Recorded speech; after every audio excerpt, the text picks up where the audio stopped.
Uzacis var būt dažādas, tas nav nekas traks, bet ir pāris nianses, kuras ievērojot, tu izskatīsies daudz labāk. Pirmais – uzacu sākums. Viņām noteikti nedrīkst būt pārāk tālu vienai no otras, jo tā tu padarīsi sevi platāku un degunu lielāku. Uzacu sākumam ir jābūt, ja tu pieliec pie deguntiņā zīmulīti un ej uz augšu, kad satiecies ar uzaci, te ir jābūt uzacu sākumam. Tagad mums vajag atrast otro punktu.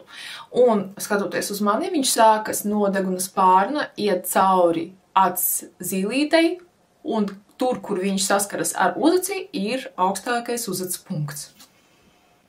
Tad šeit. Un acs astīte.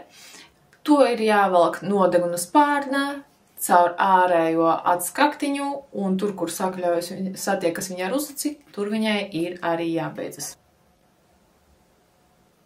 Ko noteikti ir jāievēro? Uzacs astei nekad nevajadzētu būt zemāk par uzacs sākumu, jo tad jums būs tāds noguris efekts.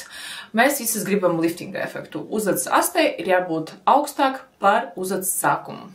Kādreiz es lasīju vizāžistu grāmatu, un tajā es izlasīju, ka harmoniska seja ir tad, kad augšējās lūpas biezums sakrīt ar uzacu biezumu.